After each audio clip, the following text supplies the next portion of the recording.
Hello there. If you are like me and you attend a lot of virtual meetings in 2025, then you must listen to this because today I'll be telling you on how you can better engage an audience in a virtual meeting. And I'll be beginning by telling you the things you need to get in terms of gadgets and also things you need to do for your performance actually to be more engaging. And that will form part of all I'll be saying today. So here goes. First thing you need to invest in a mouse.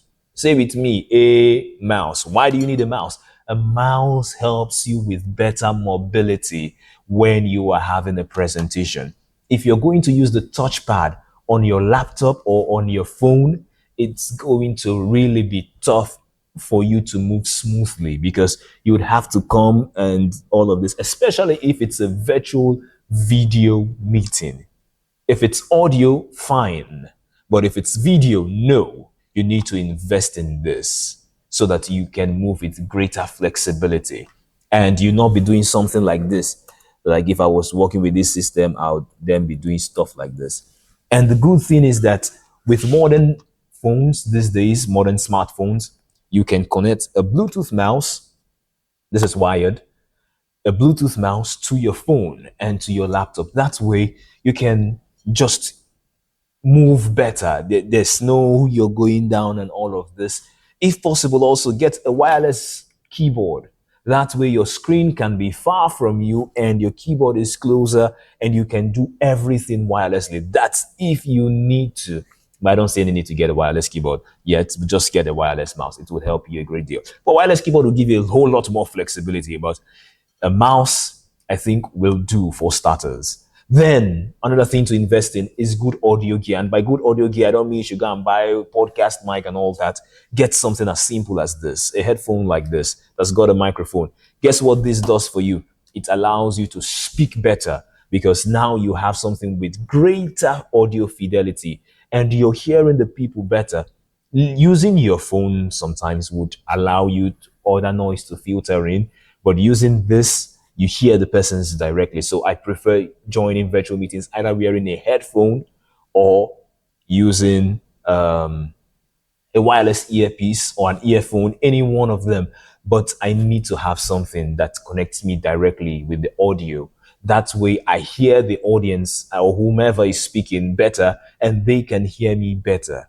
You can decide to use something sophisticated if that's your thing. But if you're someone who is in the corporate world and you have these meetings every day, then you don't need to get this kind of microphone. Just get a headphone like this. This is okay for you to be able to speak. But you can do it hands-free with Bluetooth headphones. That's good enough for you to use as well.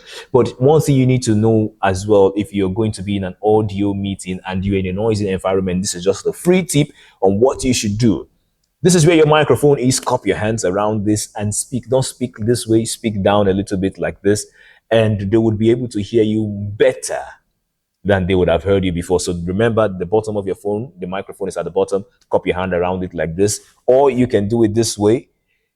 See my hand like this. You cup your hand around it like this. This way, they get to hear you better. And you do way more than you have been doing before. Now, let's talk about your presentation. First things first, remember that in a virtual meeting, most of the time we feel alienated because the people we're talking to are not in the same room to us. So how do I converse with these people? I've got the mouse, I've got every other thing. How do I converse with these people? They are not so far. And also sometimes the audience feels the same way. So how do I converse with them better? One of the things you need to first of all do for the audience so that they'll be comfortable with you is to ensure that your camera, whether it's your phone or it's your laptop, is almost at your eye level. So for like example, this desktop is almost at eye level. For someone else, it might not be this high, so you might have to move back a little bit. For the laptop, you might have to use a stand or place it on a book or whatever, just raise it up so it's at eye level. It gives you better command. You look better, not when it's down or, when those meetings, when you're seeing people, they're with their eyeglass and they're looking down like this. It's not usually fine. So you need something that almost at eye level so that you have that good command and it shows you as a professional in what you're doing. You don't look like someone who doesn't know how to use the gadgets that he owns. Or if you have a phone stand, you can elongate it so that it gets to your eye level and you can now use that for your presentation. Second thing you need to also do for the audience is to speak out as clear as possible. You see the way I'm talking? That's the way you need to be talking. But you need to talk clearly so people can hear you. And this is why, because most of the time people are distracted in virtual meetings. Most virtual meetings are, come on, let us say the truth, most of the time you are doing another thing and you are doing the meeting. Nobody is 100% just there in the virtual meeting. A lot of the time you're doing another thing.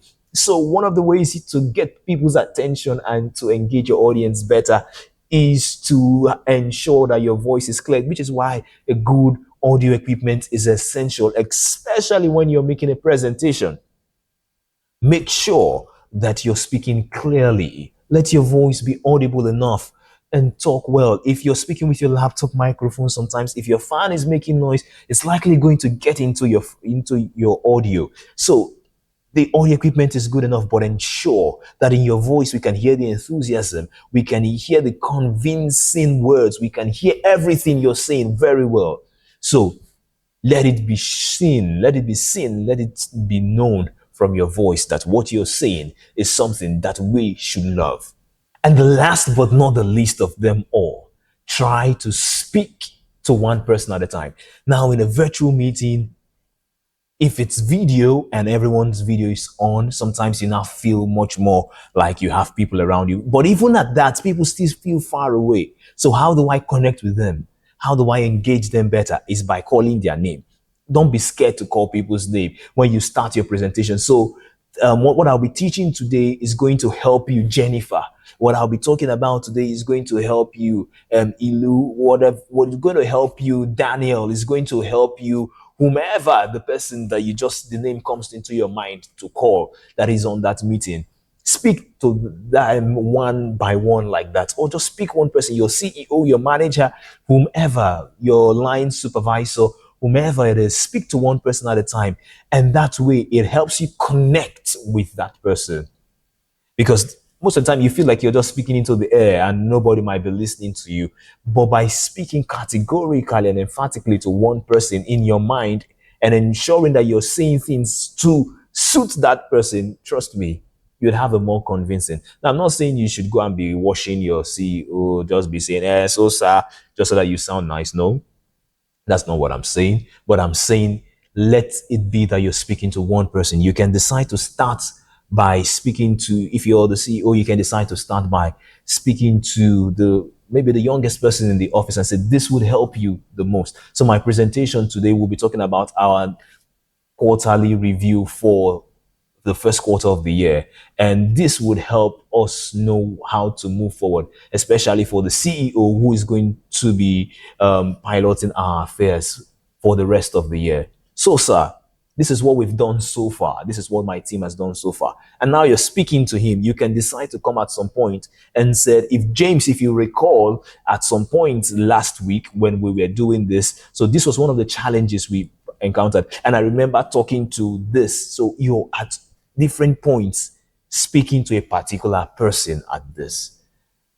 Try this in your next meeting, these few things that I have said. I hope with the following points of mine, I have been able to convince you and not confuse you that you can actually have a better conversation in your next virtual meeting if you do these following things. My name is Odemia Manfred, and I hope I just made and not be Brusha. But thank you so much. Let me know how this tips helps you in your next virtual meeting or presentation. Thank you very much.